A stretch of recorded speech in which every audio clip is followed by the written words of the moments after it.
룻기의 서문을 열면서 우리는 빈 시루를 채워주시는 그 하나님의 놀라우신 능력을 바라봤습니다. 균형 잡힌 거류민으로서의 삶을 살아가게 되어지면 하나님 반드시 우리의 삶 가운데 빈 시루를 채워주시고 우리의 생각을 뛰어넘는 하나님의 방법으로 모든 것을 새롭게 해주신다, 그렇게 말씀해 주셨습니다. 아마 그 말씀을 듣고 지난 한 주 열심을 다해 각자의 자리에서 최선을 다하셨으리라고 생각합니다. 그런데 그런 최선의 만큼 결과가 나오시던가요? 한 주밖에 되지 않았지만 그래도 내가 마음과 정성을 다해서 내 삶의 터전을 힘있게 세워내면 주님께서 내 빈 창고를 채워주실 걸 믿고 땀을 흘리고 수고하고 열심히 다해봤는데, 이상하게도 사람이라는 게 동일한 수고를 전제하고서 내 주변에 있는 사람들의 창고에 쌓여지는 그 총량이 나에 비해서 더 많아질 때 나는 마음이 꺾이기 시작합니다. 하나님의 말씀을 믿고 열심히 달려갔는데 내 옆에 있는 누군가가 나보다 훨씬 더 많은 것을 가지고 있는 그 모습을 직면하면 내 자신이 초라해지기 시작합니다. 믿음을 가지고 있음에도 불구하고 그 초라해진 자기 자신을 주체할지 몰라 방황하는 신앙인들이 우리 가운데 얼마나 많은지 모릅니다. 그럴 때마다 말씀을 보면 성경은 우리에게 이렇게 가르치죠. 하나님께로 돌아가라고, 하나님께 시선을 맞추라고. 네가 하나님께 시선을 맞추지 못하니까 하나님이 복을 주시고 싶어도 줄 수 없는 것이라고 그렇게 이야기합니다. 그래서 오늘 주일 예배도 누구보다 일찍 나와 하나님 앞에 예배를 준비하고 말씀을 들을 준비하며 노트를 쓸 준비를 하며 만만의 준비를 다 하지만 하나님과 내 눈이 안 맞는 것 같아요. 그렇게 수십 년 동안 신앙생활을 해왔음에도 불구하고 여전히 내 인생의 창고가 채워지지 아니하는 그 갈급함과 결핍을 가지고 신앙생활 하시는 분들이 너무나 많습니다. 강단 위에서는 하나님을 바라보라, 하나님께 돌아가라, 하나님 앞에 구하면 모든 것이 다 이루어질 거라 설파하지만 그 말씀을 받고 있는 우리의 삶은, 우리의 현실은 동떨어져 있는 것 같아요. 내가 도대체 무엇을 안 해서 내 삶은 이렇게 채워지지 않는 걸까? 도대체 저 사람은 나보다 못하는 것 같은데, 신앙도 없는데 왜 저의 삶은 저렇게 부유한 것인가? 하늘의 상급을 보고 사는 것이지. 그러나 우리가 어떻게 하늘의 상급만 보고 삽니까? 이 땅을 힘있게 살아가야 되지 않습니까? 하늘의 상급도 누려야 되고 이 땅의 복락의 강수도 누려야 되는 것이 하나님의 자녀에게 주시는 아버지의 마음인 줄 믿습니다. 그렇다면 그 두 가지를 소유하려면 이 고민을 해결해야 되잖아요. 하나님께로 돌아가는 게 도대체 뭐냐? 채워주시는 그 하나님을 만나는 것이 도대체 뭐냐? 어떻게 하면 하나님의 시선과 나의 시선이 일치가 되어져서 하나님이 나에게 허락하여 주시고 쏟아부어 주시고자 하시는 그 복을 하나도 땅에 떨어뜨리지 아니하고 내가 소유할 수 있는가에 대한 그 해답을 찾지 못하고 있기 때문에 머리로는 하나님을 만나러 간다라고 얘기하고 주님을 바라본다고 하지만 전혀 그것이 이루어지지 아니야. 내 삶에 약속하신 채워주시는 그 하나님을 만나지 못하는 허덕이는 신앙생활을 우리가 하고 있는 것이 아닐까요? 그러면 어떻게 채우시는 하나님께로 돌아가 그 하나님을 만나 우리의 삶에 구체적으로 가득 채워주시는 그 하나님을 만날 수 있을까? 그것에 대하여 룻기는 채우시고 돌보시는 하나님께로 돌아가는 방법을 우리에게 명확하게 제시하시며 이것을 따라 너희의 삶에 걸음을 맞추어 낸다면 반드시 너희의 차갑게 식어져 있는 영과 육의 창고와 시루를 따뜻한 양식으로 채워줄 것을 약속하시며 구체적으로 룻이 그것을 경험한 사람인 것을 우리에게 보여주시며 의심하지 말고 이 방법대로만 가봐. 돌보시고 채우시는 하나님을 만나 네 인생 차고 넘치고 흔들어 주시는 그 하나님의 복을 누리게 될 것이야 우리에게 말씀하고 있습니다. 그러면 어떻게 돌보시고 채우시는 하나님을 우리는 만날 수 있을까요? 그 방법을 룻기는 세 여인의 모습을 통해 우리에게 가르쳐주고 있어요. 그 세 여인은 누굽니까? 먼저는 나오미입니다. 시어머니인 룻의 시어머니인 나오미, 두 번째는 첫 번째 자부 큰 며느리 오르바, 그리고 두 번째는 둘째 며느리 룻이 되겠습니다.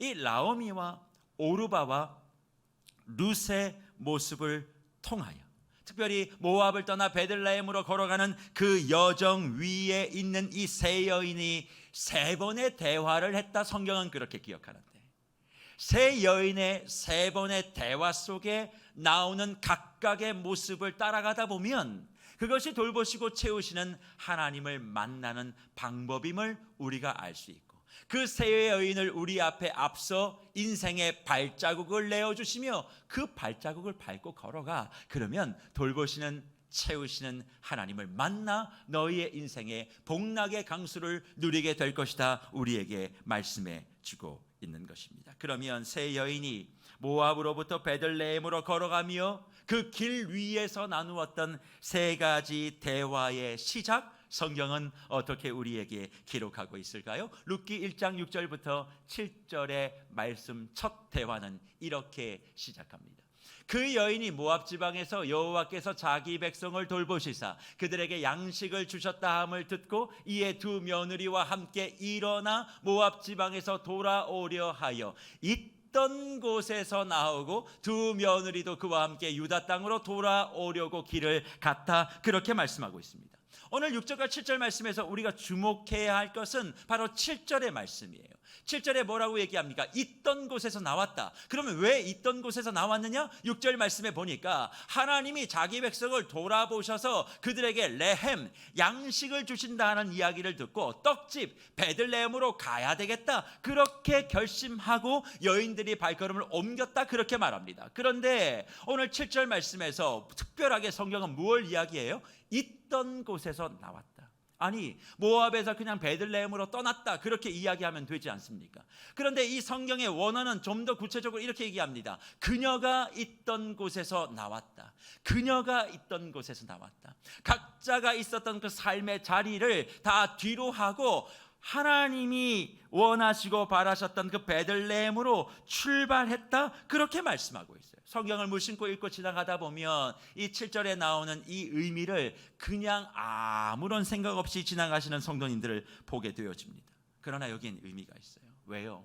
제가 룻기를 시작하면서 사랑하는 묵별들에게 무엇을 말씀드렸습니까? 룻기는 몇천 년 전 어느 여인의 이야기가 아니라고. 그 여인이 어떻게 어려움을 극복하고 하나님의 은혜로 왕의 족보에 올라갔던 것을 보여주는 것이 아니라 그 룻 자체가 누구예요? 바로 나 자신이다. 바로 나 자신인 것을 인지하고 이 룻기를 따라 있는 사람만이 룻에게 허락하는 그 놀라우신 축복을 내 것으로 만들 수 있다. 제가 그렇게 말씀드렸습니다. 그러니까 오늘 성경의 기자는 있던 곳에서 그녀가 나왔다, 그렇게 말씀하시며 저와 여러분에게 이것을 요청하고 있는 거예요. 그게 무슨 이야기입니까? 우리의 삶 가운데 누구는 내가 생각하는 것 이상으로 모든 일들이 술술술 풀려가시는 분도 있을 수 있습니다. 내가 기대하지 않았는데 어떻게 이렇게 타이밍도 잘 맞고 모든 게 딱딱딱 떨어져서 내가 생각한 것보다 모든 사업도 자녀도 건강도 그냥 분에 넘치게 모든 일들이 잘 되시는 분도 있을 수 있으나 반대로 하는 것마다 안 되고 나의 생각과 계산은 이거였는데 다 계산이 어그러지고 그냥 하루하루 숨쉬는 것이 그냥 숨막히고 우울하고 답답한 여러분들도 여기에 동시에 앉아 계신다는 거예요. 그런 모든 분들을 향하여 성경은 네가 인생이 잘 풀리든 안 풀리든 너의 인생이 우울하든 답답하면 어떠하든 중요한 건 지금 이 순간 네가 있는 그곳에서 나오라 도전하고 있는 것입니다. 하나님을 만나고 싶고 채우시는 하나님의 능력을 체험하고 싶다면 네가 있는 그 자리에서 나오는 것, 네가 서 있는 그 자리가 잘됨의 자리든 안됨의 자리든 그 자리를 일단 박차고 출발하여 하나님의 떡집 베들레헴으로 움직이고자 하는 사람에게만 그런 복이 있는 것이지, 잘 된다고 뭐 잘 되는데 내가 왜 나가야 돼? 안 되는데 그거 나간다고 되겠어? 그런 생각을 가지고 그냥 그 자리에 앉아있는 사람에게는 돌보시고 채우시는 하나님의 능력을 결코 맛볼 수 없다, 그렇게 말씀하시며 오늘 예배에 참석하시는 모든 주의 묵별들이 있는 자리에서 나오십시오. 여러분의 인생이 계획대로 되든 되지 아니하든 그 자리에서 나와 생명의 양식, 영의 양식, 육의 양식을 따뜻하게 공급하시는 그 하나님을 향하여 발걸음을 돌리십시오. 요청하시는 그 말씀에 응답하여 주님 가보겠습니다. 내 인생이 지금 승승장구하고 있지만 이거 다 신기루와 같은 것입니다. 오직 하나님을 향해 걸어가 보겠습니다. 내 인생 지금 더 이상 벼랑도 없고 바닥도 없지만 다시 일어나 보겠습니다. 해 보겠습니다. 답이 없기에 주님을 향해 출발해 보겠습니다. 그런 마음을 가지고 다시 이 자리가 인생의 모든 것이 끝난 시간이 아니라 다시 내 인생을 새롭게 세우는 프론트라인, 가장 출발점인 줄을 믿고 걸어가는 주의 권속들에게 오늘 돌보시고 채우시는 하나님을 만나 이 룻에게 허락하시는 만 가지의 복을 다 쏟아 주시겠다 약속하고 있는 것입니다. 그러니 말씀을 들을 때 몸은 여기 앉아 있지만 마음은 그래요 주님, 그녀들이 있던 곳을 출발했던 것처럼 나도 출발해 보겠습니다. 주님을 만나러 가보겠습니다. 내 뜻대로 되든 안 되든 상관없이 일단 주를 향하여 내 마음과 신앙을 출발시키오니 베푸실 만한 은혜와 자비를 허락해 주시옵소서. 오늘 이것을 아멘으로 받으시는 모든 분들에게 돌보시고 채우시는 하나님의 은혜와 은총이 햇살과도 같이 부어지는 복이 있기를 간절히 축원합니다. 그렇게 출발했던 그 여인, 그 세 여인 가운데 첫 번째로 저는 나오미를 살펴보기를 원합니다. 이 나오미를 통해서 도대체 하나님께서는 어떤 은혜를 주시고 돌보시는 하나님을 만날 수 있다 그렇게 말씀하실까요? 사실 나오미를 좀 이해하려면 나오미의 환경과 상황, 그리고 이 길을 떠나고 있는 이 세 여인의 상황을 한번 생각해 봐야만 합니다. 지금 나오미가 어떤 사람입니까? 어떤 상황입니까? 사실은 남편을 잃었습니다. 아들들이 죽었습니다. 모든 것을 다 잃어버린 상황에서 이방 땅에서 살 수 없다고 판단하고 자신의 고향으로 돌아가면 살 길이 있다라고 생각하고 모압을 떠나 베들레헴으로 가는 여인입니다. 그런데 두 여인이 따라옵니다. 이들은 나오미의 며느리예요. 근데 며느리의 상황이 어떠합니까? 남편을 잃었습니다. 그러면 나오미를 따라가면 어떤 일이 벌어지는 거예요? 지금 나오미가 하기 싫은 게 뭐죠? 아들을 잃고 남편을 잃어서 이방 땅에 사는 게 싫어서 자기 고향으로 가는 거예요. 오르바와 룻은 모압이 자기 고향입니다. 그러면 나오미가 하기 싫은 것을 지금 오르바와 룻은 하게 되는 거예요. 맞지 않습니까? 자기도 남편을 잃어버렸으면 자기 고향에서 사는 것이 맞는데 지금 어머니를 따라가면, 시어머니를 따라가면 결국 자기가 하기 싫은 것들을 똑같이 하는 것처럼 우리가 여기는 것 아니겠습니까? 그래서 이 성경 구절을 해석하면서 많은 성도들이 시어머니 나쁘다, 자기가 하기 싫은 거 며느리한테 이렇게 강요하게 되어진다, 그렇게 얘기하시는 분들도 있고, 또 우리가 결과를 알지 않습니까? 오르바가 결국 나오미와 이별을 선택합니다. 며느리 참 못됐다, 까지 봉양하고 섬겼어야지, 그렇게 하는 것 아닌가, 그렇게 생각할 수 있겠습니다만 그 두 가지 다 성경을 바르게 읽는 것이 아니에요. 그러면 도대체 나오미는 어떤 마음이었을까요? 나오미는 진심으로 이 며느리를 사랑하고 축복하는 마음으로 그들을 대하고 있음을 보게 되어집니다. 여기에서 저는 돌보시는 하나님께로 돌아가는 첫 번째 방법을 발견합니다. 그게 뭔가요? 첫 번째, 나오미를 통한 헤세드예요. 나오미를 통한 헤세드, 이것이 채우시는 하나님께로 돌아가는 첫 번째 방법입니다.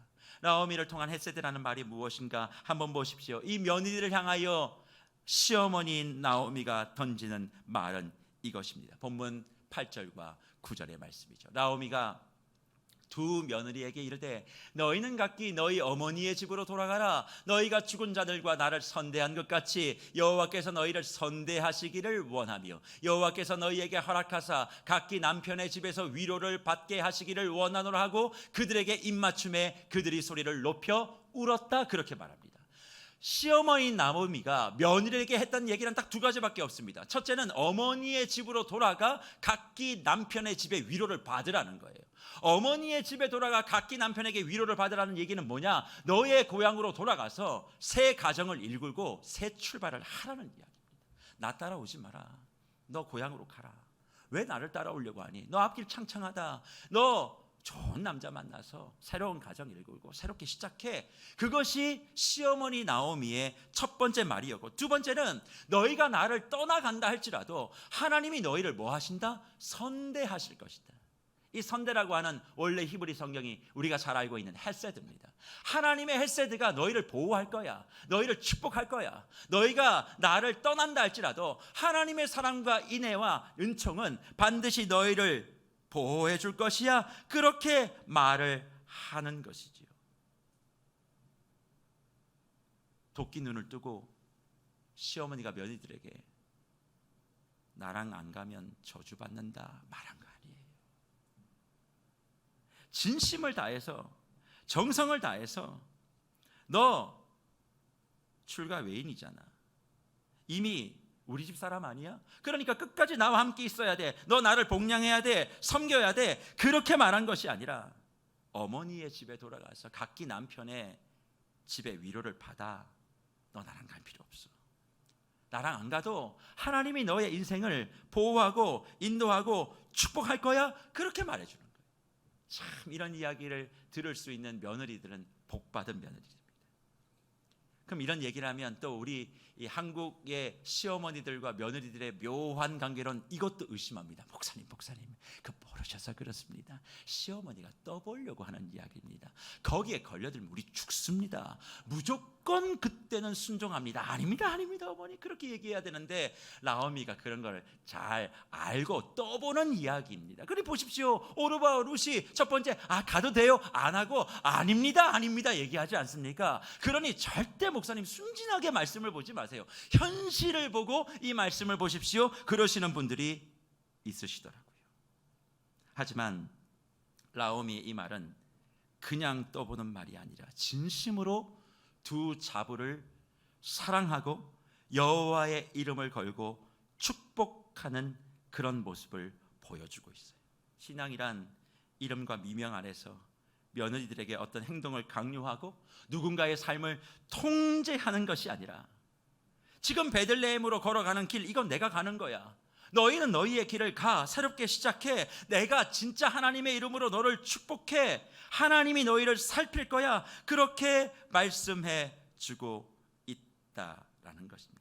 그런데 주 안에 사랑하는 무별 여러분, 이런 나오미가 며느리들을 향하여 축복했던 그 축복 속에 나오는 선대 헤세드라고 하는 그 말의 의미를 룻기 안에서 제대로 찾지 못하면 우리는 하나님께로 돌아가는 이 방법되는 나오미의 헤세드 곧 인애를 제대로 이해하지 못하는 거예요. 헤세드 그러면 자주 들어보셨죠? 주로 우리는 어떻게 사용합니까? 사랑, 긍휼, 자비, 인애, 그리고 또 선대, 그리고 인자함, 선함, 이런 것들을 다 포함하고 있는 거예요. 그런데 이 헤세드에는 이 모든 것을 다 포함하고 있지만 특별히 나오미가 사용한 이 헤세드의 의미는 이것을 다 포함하여 한 가지 더, 충성하다라는 의미가 있습니다. 그래서 이것을 저는 나오미의 헤세드 곧 인애와 충성이라고 부르고 싶어요. 인애라는 말도 사실 다 포함하는 겁니다. 그러면 인애라는 말, 충성이라는 말, 이거를 원어적으로 제대로 풀어보면 어떤 의미가 있을까? 우리는 충성 그러면 낮은 사람이 높은 사람에게 마음과 정성을 다하는 것, 지위가 좀 부족한 사람이 모든 걸 가진 사람에게 내 모든 것을 다 다짐하는 걸, 그걸 충성이라고 생각하지만 룻기에 나오는 헤세드는 그런 이야기를 하지 않습니다. 이건 뭐냐면 높은 사람이, 모든 것을 가진 자가 모든 것을 가지지 못한 약자와 어려운 사람이 어려움에 처해 있을 때 그 강자가 그럴 필요도 없고 의무가 없음에도 불구하고 자발적으로 그를 도와주고 섬겨주어 세워주는 것을 충성 헤세드라고 이야기하는 거예요. 그래서 오늘 우리가 회중 찬송에 불렀던 찬송이 뭡니까? 찬송가 279장 제목 기억하세요? 그렇죠. 그걸 기억하시지 않아야 제가 다음 주도 뭘 하죠. 인애하신 구세주요. 찬송가 279장 인애하신 구세주요 뭐라고 얘기합니까? 인애하신 구세주요 내 말 들어서 죄인 오라 하실 때에 날 부르소서. 거기에 인애가 헤세드의 충성이에요. 주님이 우리를 돌보실 의무가 없습니다. 그분이 왜 우리를 살펴야만 합니까? 그분은 창조주시고 우리는 반역자입니다. 우리는 아무것도 할 수 있는 능력이 없는 자예요. 그분이 나를 돌보시고 살피지 않아도 우리는 어떤 이야기도 할 수 없는 자들입니다. 그럼에도 불구하고 인애하신 구세주, 헤세드 되시는 그분, 충성 되신 그분이 나의 삶을 지키시고 돌보시고 살피시고 싸매어 주시고 안아주시고 세워주시고 오늘 저와 여러분이 여기까지 온 거예요. 그러니 우리가 하나님께 충성하는 것 같아 보이지만 아니요, 우리의 충성은 늘 불충이고 그분이 나를 위해, 우리를 위해 충성하고 계시는 거예요. 어떻게든 저와 여러분을 살려내기 위하여 그분이 충성하고 있는 그 충성이 헤세드이고 그 충성이 바로 인애라는 사실입니다. 그러니 오늘 나오미는 이야기를 합니다. 비록 자신이 모압 땅에 들어가서 모든 것을 다 잃어버린 그 사실 하나만을 가지고 그는 불순종했기 때문에 하나님의 징계를 받았다, 그렇게 생각할 것이 아니라 모압에 있으면서도 나오미는 뭐한 사람이었어요? 예배한 사람이었어요. 하나님을 경배한 사람이었어요. 왜 그걸 알 수 있어요? 오늘 유다 땅을 걸어가는 이 길 속에 며느리를 대하는 태도를 보니까 알겠는 거예요. 그 태도가 어떻게 해요? 자기가 지금 아무것도 할 수가 없잖아요. 남편도 죽어요. 아들도 죽어요. 그런 상황 가운데 누구를 먼저 생각해요? 며느리들을 생각하는 거예요. 니네들 어떻게 살래? 나야 뭐 이렇게 살면 살지만 너희들 어떻게 해야 돼? 하나님을 예배하고 하나님과 소통하며 하나님의 충성과 사랑과 인애를 경험한 사람이니까 자신의 이익과 유익을 위하여 며느리를 이용하지 아니하는 선한 마음을 가지고 오늘 주님께로 돌아가는 그 자리를 지키고 있는 것입니다. 그렇습니다. 돌보시고 채우시는 하나님께로 돌아가는 첫 번째 방법, 나오미를 통한 헤세드는 따뜻한 마음, 선한 마음을 갖는 거예요. 내 형편이 어려워도 내 주변에 있는 사람들의 안부를 먼저 걱정하는 거죠. 내가 무언가를 더 얻기 위하여 애를 쓰는 것이 아니라 누군가의 삶의 질을 높여주고 누군가의 삶의 생존을 더욱더 힘있게 만들어내는데 관심을 갖는 그 따뜻한 마음을 갖는 것이 채우시고 돌보시는 하나님께로 돌아가는 첫 번째 방법이라는 것입니다. 저는 이런 따뜻한 마음이 주의 무별들에게 있기를 간절히 축원합니다. 하나님을 믿고 예배하는 사람 가운데 얼마나 마음이 싸늘한 사람들이 많은지 모릅니다. 오직 내가 복을 받는 데는 목숨을 걸지만 내 옆에 있는 사람들의 안부를 물어보는 데는 인색하신 분들이 얼마나 많은지 몰라요. 누구 한 사람이 안 보이면 걱정할 것이 아니라 왜 안 나왔대? 그리고 그냥 가는 거예요. 그런 사람은 절대로 돌보시고 채우시는 하나님을 만날 수가 없습니다. 마음이 따뜻한 자, 그가 바로 하나님의 충성됨을 통하여 하나님의 놀라우신 은혜를 경배하는 예배자, 언약의 백성이기 때문에 그래요. 나오미는 오늘 그것을 우리에게 가르쳐 줍니다. 너 돌보시고 채우시는 그 하나님을 만나고 싶다면 너의 마음의 온기를 체크하라고 말이죠. 내가 잘 되는 것에 대하여 불붙들 달려가는 그 온기 말고 누군가를 보살피고 살피고 그냥 지나가도 표정 하나 보며 뭐가 안 좋나, 혹시 내가 뭘 해줘야 되나, 그렇게 생각하는 그런 마음을 갖는 사람만이 어떻게 해요? 돌보시고 채우시는 하나님을 만날 수 있다, 그렇게 말씀합니다. 우리 세계로교회 모든 무별들, 그래서 주의 이름으로 도전과 권면을 드립니다. 하나님을 예배하는 놀라운 주의 백성이시기를 소망하며 또 그런 삶을 살기를 원하신다면 따뜻한 온기가 내 안에서 식지 않기를 소망하고 내 주변에 있는 사람들, 내 형편이 어렵고 슬퍼도 먼저 그들을 돌아봄으로 채우시고 돌보시는 그 하나님을 만나는 자리에 모두 다 서기를 간절히 축복합니다. 그런데 이렇게 이야기해도 의심의 눈을 거두지 아니하는 많은 자매님들이 계십니다. 아직도 떠보고 있다는 거죠. 시어머니가 며느리를 여전히 떠보고 있다.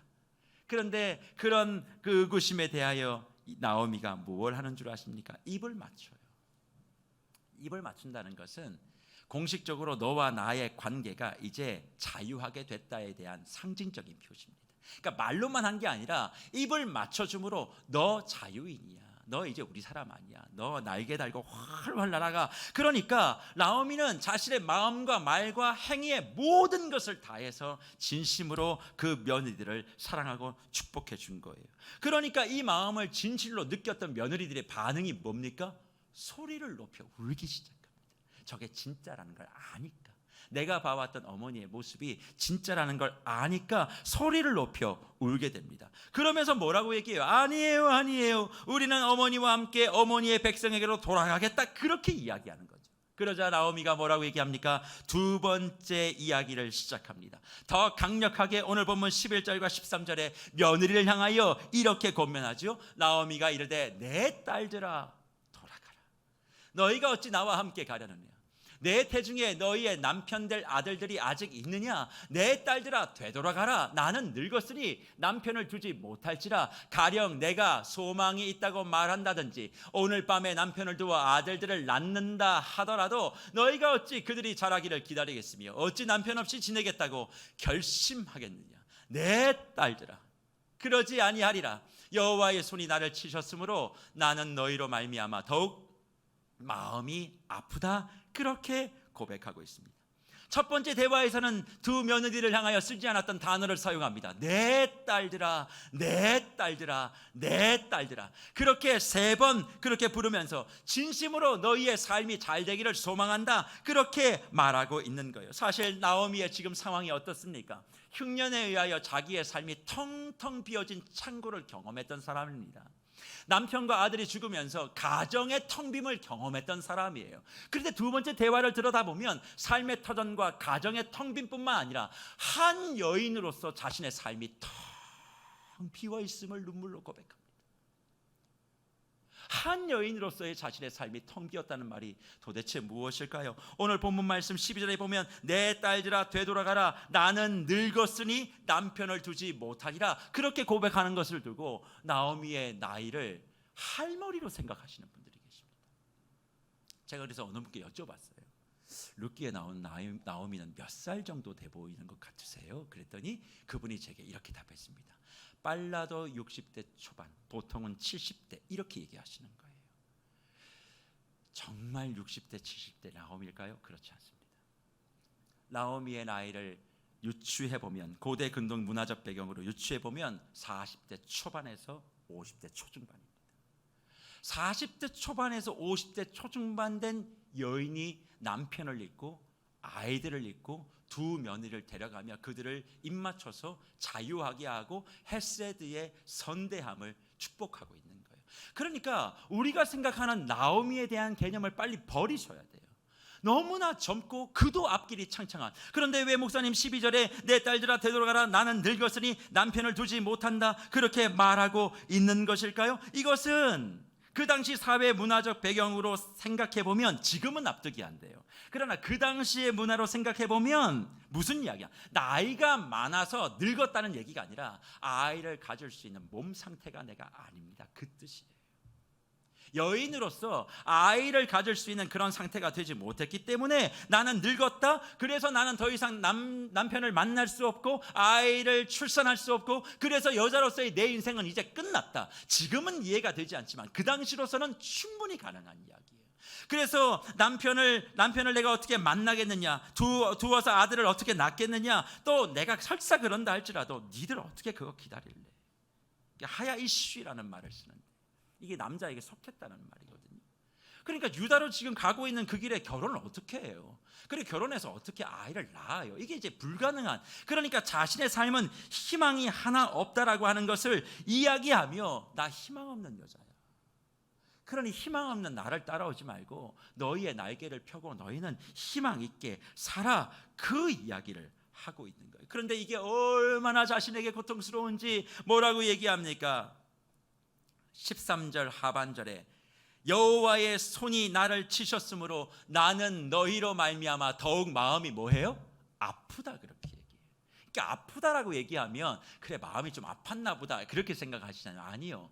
혹시 출애굽했을 때 반석에서 물이 났습니다. 근데 하나님께 불순종해서 그 물이 쓴물이 됐던 그 지역의 이름 혹시 생각나십니까? 마라라는 곳이죠.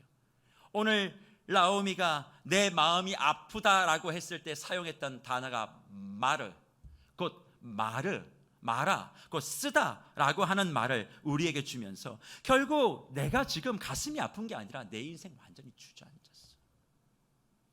난 더 이상 일어날 힘이 없어. 하나님의 손이 나를 쳤기 때문에 내가 그렇게 고백하며 하나님도 이제 나 자신을 버린 것 같다는 그런 마음을 고백하고 있다는 거예요. 그런데 주 안에 사랑하는 무별 여러분, 제가 주목하고 싶은 이거예요. 마음이 쓴데 누구를 돌아봐요? 며느리들을 돌아봐요. 이게 중요한 거예요. 우리는 내 문제가 해결되지 않으면 남을 돌아보지 않습니다. 내 문제가 일단 해결돼야 그게 눈에 들어온다고 해요. 그러니까 하나님을 믿는 사람들이 어려운 문제가 있을 때 돌보시고 채우시는 하나님을 경험하지 못하고 늘 하나님께 시선을 맞추고 주님 앞에 돌아간다고 말만 할 뿐 주님을 만나 채워주시는 역사를 체험하지를 못하는 거예요. 내 문제 먼저 풀어주면 내가 하겠다라고 자꾸 주님과 딜을 하니까 안 풀리는 거예요. 오늘 나오미를 보세요. 마라의 심정을 가지고도 며느리들의 앞길을 축복하는 거예요. 내 길이 안 풀림에도 너의 인생이 걱정된다. 너 걱정하지 마라. 하나님이 도우실 거다. 나도 걱정하지 마라. 나 희망 없는 자지만 걱정하지 마라. 나 잘 될 거다. 그렇게 이야기하면 항상 나보다 다른 사람을 먼저 생각할 때 하나님은 그 사람을 돌보시고 채우시는 사람으로 인도하셔서 어떤 역사를 보여주십니까? 나오미를 통해 놀라운 하나님의 채우심을 맛보는 은혜를 허락해 주신 줄 믿습니다. 그러니 주 안에 사랑하는 무별 여러분, 돌보시고 채우시는 하나님을 만나고 싶으십니까? 그렇다면 시선을 내가 아닌 내 옆에 있는 누군가에게 두세요. 그를 향해 따뜻한 말을 해보세요.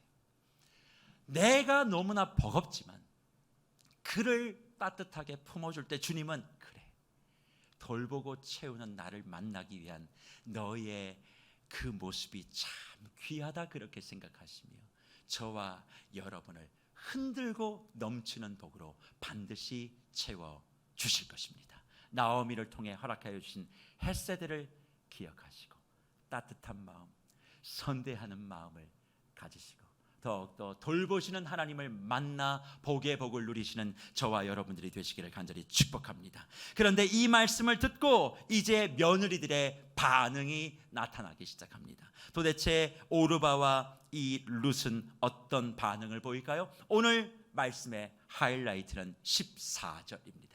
14절 두 며느리의 반응이 이렇습니다. 그들이 소리를 높여 다시 울더니 오르바는 그의 시어머니에게 입맞추되 룻은 그를 뭐했다? 붙쫓았다 그렇게 얘기합니다. 그들이 반응했던 건 소리 높여 다시 우는 거예요. 여기 다시 운다 그렇게 얘기하니까 나오미가 처음 이야기했을 때 울었다가 두 번째 이야기하니까 다시 울었다 그렇게 생각하시면 안 되고 처음부터 며느리는 계속 울고 있는 거예요. 어머니의 상황, 환경, 여건 그걸 바라보면서 자기도 남일 같지 않은 거예요. 그러니까 그 진심을 느끼니까 더 울다가 어머니가 더 쓰다라고 얘기하니까 소리를 높여 다 울게 되는 겁니다. 그런데 이제 며느리들이 행동하기 시작합니다. 첫 번째 행동, 큰 며느리 오르바입니다. 오르바 뭐합니까? 그의 시어머니에게 뭘 했어요? 입맞췄다 그렇게 얘기합니다. 저는 이 오르바가 행했던 입맞춤이 채우시는 하나님께로 돌아가는 두 번째 방법이라고 생각합니다. 도대체 오르바를 통한 입맞춤이 무슨 의미가 있을까요? 사실 시어머니로 인하여 따뜻한 배려와 자신의 행복을 빌어주는 진심, 또 한 여자로서의 안타까움, 이 모든 것이 동반되어 울고 있는 가운데 나오미가 내 딸들아 그렇게 이야기하라고 말하니까 참 마음이 웅크랬던 것 같아요. 그런데 오르바가 입을 맞췄다라고 하는 것은 뭐예요? 나 당신과 관계가 끝났습니다를 선포한 거예요. 나오미가 그랬던 것처럼 우리는 이 모습을 바라볼 때 참 못됐다, 어떻게 저러냐, 울고 있는데 그거를 입맞춤하고 빠이빠이 손 흔들고 갈 수 있냐, 오르바 정말 밉상이다, 도대체 저런 면허이 안 된다, 막 그렇게 험담할 수 있지만 그러지 마세요. 저는 오르바의 모습을 바라보며 가장 정상적인 판단과 그리고 상식적인 행동을 한 사람이라고 생각합니다. 오르바는 밉상의 아이콘이 아니에요. 가장 정상적이고 상식적인 행동을 한 사람입니다. 오르바는 한 번도 나오미에게 자신이 먼저 떠나겠다고 말한 적이 없습니다. 베들레헴으로 가자라고 했을 때 군말하지 아니하고 그 길을 떠났고 유다와의 길을 함께 걸었던 사람입니다. 처음 권면에 눈물을 흘리며 거부했고 두 번째 권면에서도 더 크게 울었던 여인이에요. 그런데 오르바는 냉혹한 현실을 봤습니다. 창창한 자기의 앞길을 생각했어요. 그러니까 오르바의 이 행동이 누군가의 손가락질을 받을 만한 사안이 저는 아니라고 생각합니다. 왜요? 정상적이죠. 자기의 앞길을 생각하면 너무나 정상적이고 가장 상식적인 판단을 한 사람이 오르바죠. 게다가 나오미가 진심으로 가라고 이야기하지 않았겠습니까? 그럼 도대체 이 오르바가 보여주고 있는 상식적이고 정상적인 이 판단이 도대체 어떻게 하나님께로 돌아가는 그 방법이 될 수 있을까요? 저는 이렇게 해석해 봅니다. 무슨 해석입니까? 하나님을 예배하고 하나님을 경배하고 하나님을 위하여 죽기로 충성하겠다, 따라가겠다 하는 사람들 가운데 세상에서 정상적이고 그리고 정상적이고 상식적인 판단을 하지 못하는 사람들이 얼마나 많은지 모릅니다. 하나님을 신뢰하고 하나님의 언약의 백성이라고 이야기하면서 일상의 삶에 정상적이지 않은 판단을 하는 사람들이 많아요. 상식적이지 않는 말을 하는 사람들이 많습니다. 도대체 이 상황에서 이 말을 해야 되는 건지 저런 행동을 해야 되는 건지 기본적인 예의가 없는 신앙인들이 많아요. 하나님을 향한 뜨거움은 있어요. 무언가 하나님을 알고도 있습니다. 기도도 합니다. 예배의 자리에 서 있습니다. 그러나 삶이 정상적이지 않아요. 태도가 상식적이지 않습니다. 그런 사람들은 결코 돌보시고 채우시는 하나님을 만날 수 없음을 저는 오르바를 통해서 본다 이 말이죠. 단지 시어머니를 복량하지 않았기 때문에 우리가 밉다, 불순종했다 그런 차원으로 얘기하는 것이 아니라 정말 하나님의 사람이고 하나님을 만나는 사람이라면 또 하나님을 신뢰하는 사람이라면 그의 사고와 그의 태도와 그의 모습이 세상적으로도 판단하기에 부족함이 없는 정상적이고 그리고 상식적인 판단을 할 때 하나님께서 그 사람을 기억하시고 돌보시며 채우시는 하나님을 만나주시는 축복을 주신다는 겁니다. 신앙을 비상식적으로 만들지 마세요. 믿음을 비정상적인 것으로 자꾸 생각하지 마세요. 신비한 것을 추구하다가 이상하게 되는 것이 이단입니다. 신앙은 지극히 정상적인 거고 지극히 상식적인 겁니다. 하나님을 예배하는 자가 왜 비상식적인 행동을 하십니까? 하나님을 경배하는 자가 왜 정상적인 말과 행동들을 못하십니까? 지금 내가 처해 있는 상황 가운데 어떻게 하는 것이 정상적이고 아닌 건지는 내 양심이 알아요. 그거를 따라 살아가게 되어질 때 하나님은 그 사람을 만나주시고 붙잡아주시고 은혜 베푸시고 채워주신다 우리에게 약속하고 있는 줄 믿습니다. 그러니 믿음의 가면을 쓰고 비정상적인 행동을 합리화하지 마십시오. 정말 믿음이라면 이에 충분해야만 합니다. 가족들에게, 내 옆에 있는 친구들에게 이해될 만한 행동들을 하세요. 정상적인 판단을 하시고 정상적인 말들을 하셔야만 합니다. 그럴 때 주님이 그 사람을 만나 주시는 거죠. 그래서 오르바가 이런 정상적이고 그리고 상식적인 판단을 하고 난 이후에 결국 누구 만났습니까? 그 길에 룻만 남아요. 근데 이것이 오늘 우리에게 말씀하여 주시는 가장 중요한 결론입니다. 성경은 주목하고 싶은 것이 바로 이거예요. 나오미의 헤세드도 중요하고 오르바의 입맞춤도 중요하지만 여기에 이 하나가 퍼즐로 맞춰주지 않으면 결코 하나님을 만날 수 없다. 채우신 하나님을 만날 수 없다. 그렇게 말씀하시는데 그 세 번째 룻을 통하여 돌보시는 하나님을 만나는 방법, 그것은 바로 룻을 통해 다바크를 경험하게 하는 것입니다. 룻을 통한 다바크, 곧 충성입니다. 이게 도대체 무엇인가요? 14절을 다시 한번 보시죠. 그들이 소리를 높여 다시 울더니 오르바는 그의 시어머니에게 입 맞추되, 그러니까 상식적이고 정상적인 판단을 한 겁니다. 근데 그 다음이요, 룻은 그를 붙쫓았더라, 그렇게 말합니다. 이 붙쫓았다라는 말이 히브리 말로 다바크라는 말입니다. 이 다바크의 문자적인 의미는 힘써 달라붙다, 굳게 결합하다, 그런 의미예요. 그러니까 오르바와 비교해 봤을 때 오르바는 정상적이고 합리적인 판단을 해서 이별을 했지만 성경의 관점은 뭐냐면 룻은 정상적이고 상식적인 판단과 선택을 뛰어넘는 충성 곧 다바크를 했다, 그렇게 우리에게 말씀하고 있습니다. 주 안에 사랑하는 뭇별 여러분, 저는 바로 여기에 하나님께로, 돌보시는 하나님께로 돌아가는 가장 중요한 퍼즐이 들어있다, 그렇게 생각합니다. 그것은 다른 것이 아니라 개인적인 순탄함, 또 새롭게 시작하는 모든 조건들을 버리고 희망이 없는 여인을 따라 전혀 살아본 적이 없는 그 땅에서의 삶을 시작한 이 룻의 모습이 돌보시는 하나님께로 돌아가는 마지막 퍼즐이라는 것이에요. 나오미를 통하여 헷세드를 경험하게 하시고 또 오르바를 통하여 상식적인 판단을 보여주셨던 그 하나님이 이제 거기에 하나가 더 있어야 돼. 따뜻한 마음, 선한 마음, 상식적인 판단, 정상적인 그런 생각, 이것만 가지고 안 되고 하나 더, 그것이 무엇인가? 다바크, 곧 붙쫓는 충성이 너희에게 있어. 이 세 가지가 완전히 너의 삶에 결합되어질 때 돌보시고 채우시는 하나님을 만날 수 있다, 그렇게 말합니다. 그러면 룻이 보여줬던 다바크, 붙쫓는 그 행동은 무엇인가? 다른 게 아니죠. 나오미는 지금 희망이 없어요. 희망이 없는 그를 나의 인생에 완전히 편입시켜서 희망 없는 그 사람을 내가 책임지고 내가 그 사람을 세워내겠다, 자신의 인생을 다 던지는 것이 바로 다바크입니다. 내가 저 사람이 너무 잘 되고 있어서 저 사람과 결합해서 내가 이익을 얻겠다는 것이 아니라 희망이 없는 자에게 내 인생을 다 던져서 내가 저 사람을 세워내겠다 하는 것이 룻이 나오미를 붙잡았다의 다바크라는 거예요. 근데 그런 모습이 있을 때 하나님은 어떻게 해요? 돌보시고 채우시는 하나님이 만나주시는 마지막 방법이다, 그렇게 말씀하고 있습니다. 그렇습니다. 나의 삶이 비어있어서 우리가 있는 그 자리에서 하나님께로 돌아가 그분의 돌보심을 받을 수 있는 방법, 다른 거 아니에요. 선한 마음 가지세요. 상식적인 판단을 하세요.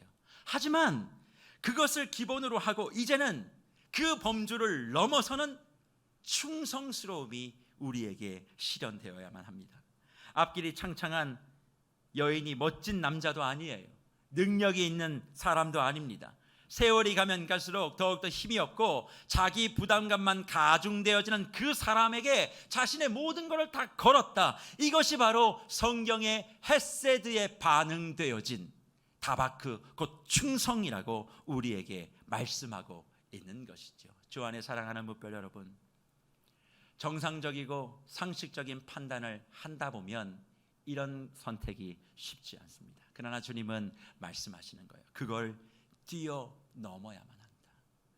그러니 주변에 힘들어하는 사람이 보이십니까? 어려운 환경들이 보이세요?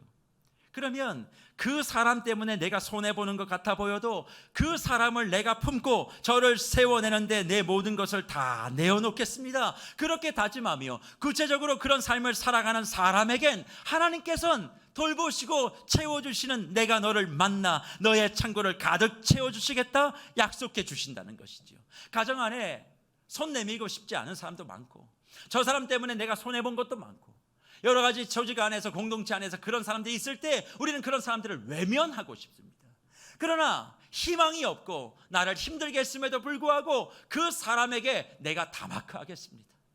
그를 내가 품어내겠습니다. 그렇게 고백하며 나의 삶의 자리를 지켜낼 때 하나님은 그 사람을 포기하지 않으시고 끝까지 추적하여 우리의 삶을 가득 채워주시는 그런 은혜를 허락해 주신다는 것이죠. 그래서 보십시오. 엄밀히 말하면 모압에서 유대로 돌아가는 사람은 나오미이기도 하지만 실질적으로는 모압 여인 룻밖에 없습니다. 도대체 룻이 어떤 그런 신앙적 변화를 가지고 있었는지에 대해서 궁금해할 수 있습니다만 룻기 전체의 어디를 봐도 하나님의 은혜를 특별히 받은 것에 대한 고백이 없어요. 물론 그냥 하나님의 은혜다, 하나님의 섭니다, 그렇게 다 툴쳐버릴 수 있겠습니다만 오늘 본문을 묵상하며 저는 그걸 그냥 그렇게 단순하게 넘어갈 수 없는 사안이라 생각합니다. 만약 하나님의 은혜고 하나님의 섭리대로 다 그냥 룻이 그렇게 했다면 오르바는 왜 안 됩니까? 룻기의 배경인 사사시대에 왜 하나님의 은혜를 경험했던 이스라엘 백성들은 하나님이 나의 삶의 주인됨을 고백하지 못하고 자기 소견에 옳은 대로 살았을까요? 도대체 어떤 일들이 있었기에 룻기 1장 16절 룻의 위대한 신앙 고백이거든요. 뭐라고 고백합니까? 이렇게 고백하지 않습니까? 룻이 이르되 내게 어머니를 떠나며 내 어머니를 따르지 말고 돌아가라. 강권하지 마옵소서. 어머니께서 가시는 곳에 나도 가고 어머니께서 머무시는 곳에 나도 머물겠나이다. 그렇게 고백합니다.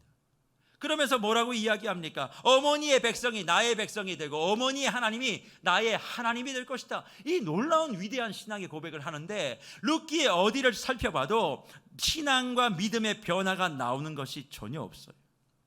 그럼 도대체 룻은 어떤 이런 믿음을 갖게 되었을까요? 저는 확신합니다. 하나님의 은혜와 섭리 가운데 분명히 있었겠습니다만 지금 나오미가 희망이 없고 모든 것이 다 꺾여져 있는 그 상황 가운데 내 인생을 희망 없는 당신에게 걸겠다라고 다짐했던 그 순간 하나님께서는 역사하여 주시고 하나님의 놀라우신 은혜와 섭리로 롯의 모든 것을 다 감싸 주셨다. 그렇게 확신하는 거예요. 주 안에 사랑하는 무별 여러분, 그냥 모든 것이 하나님의 은혜라 섭리라 그렇게 말하면 아무것도 하나님의 은혜와 섭리가 될 수 없음을 아셔야만 합니다. 그렇게 넘어갈 문제가 아니에요. 하나님의 그 은혜가 임하게 되어지는 그 타이밍이 있다는 거죠. 그냥 하나님이 다 채우시고 부으셨다 그렇게 신앙생활 하시면 안 되고 무언가 그것이 내 삶에 들어오게 되어지는 그 시간이 있었는데 나오미를 룻이 가슴으로 받아들이며 내가 이 나오미를 위해 내 인생 모든 것을 다 걸겠다라고 하는 그 순간 그 나오미에 대한 충성의 충격을 받으신 하나님께서 그의 삶을 만지시고 영혼을 흔드셔서 어머니의 하나님이 나의 어머니가 됩니다. 난 당신을 포기하지 않을 것입니다. 그렇게 고백하게 하시고 그 여인의 믿음의 길을 통하여 하나님의 채워주심을 경험하게 해 주신 것이 오늘 본문의 말씀인 줄 믿습니다. 그러니 계산하는 삶을 정돈하십시오. 때론 그것이 필요하지요. 하지만 믿는 자 또 교회된 우리는 손해를 보는 결정이라도 해서 누군가가 살아나고 힘을 얻는다면 상식을 뛰어넘는 그런 선택도 할 줄 알아야만 합니다. 왜요? 로마서 8장 33절 이하의 십자가의 사랑이 그것이기 때문에 그래요.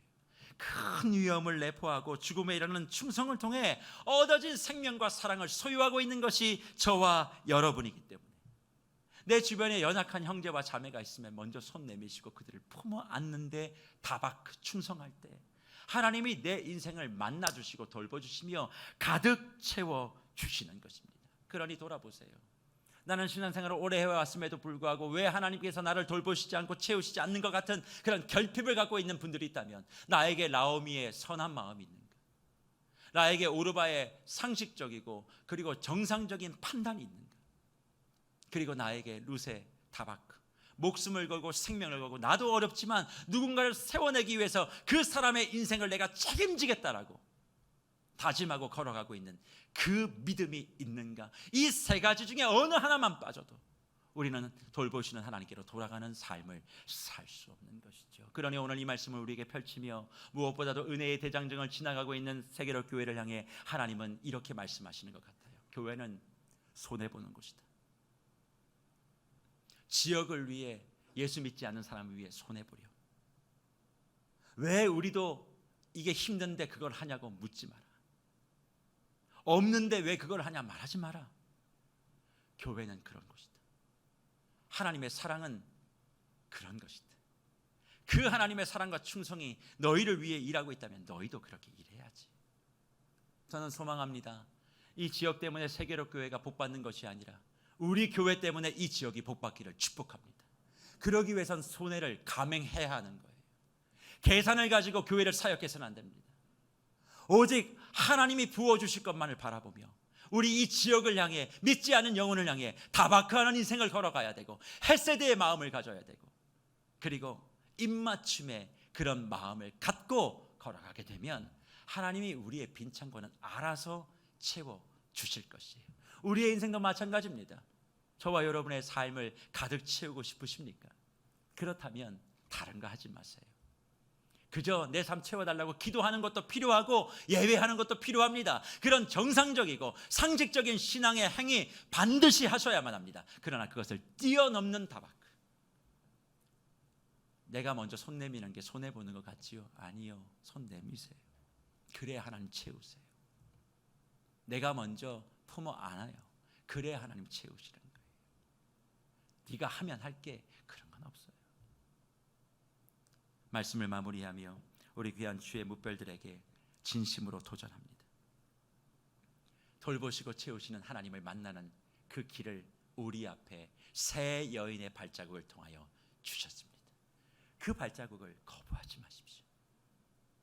오직 내 상황이 어떠하든 내 주변을 향한 따뜻한 마음을 견지하시고, 제발 믿음 있는 자로서 세상 앞에 부끄럽지 않은 정상적인 판단과 상식적인 그런 행동들을 하시고, 신앙적으로도 기본을 갖추시고, 그리고 마지막으로 내 사고를 뛰어넘는 손해를 보더라도 내가 타박하겠다. 내가 저 사람 살리겠다. 저 사람 세우는데 내가 희생하고 손해보더라도 내가 책임지겠다. 이 지역을 내 삶의 터전을 그렇게 하겠다. 다짐하며 모든 것을 내어 쏟아 부을 때 주님은 어느 순간 비어있는 내 창고를 내가 생각한 것보다 몇 배로 증축하셔서 따뜻한 내 양식을 채워놓으시며 돌보시고 채우시는 그 하나님을 맛보는 언약의 백성을 세상 앞에 어깨 꺾이지 아니하고 당당하게 살아갈 수 있도록 은혜 베풀어 주실 줄 믿습니다. 이 마음 가지시고 돌보시고 채우시는 하나님을 만나는 우리 귀한 묵별들, 그리고 그 하나님을 온전히 높이는 세계로 교회 될 수 있도록 마음 모아주시고, 이번 가을 학기 더욱더 풍성한 하나님의 채우심이 저와 여러분에게 가득하시기를 간절히 축복합니다.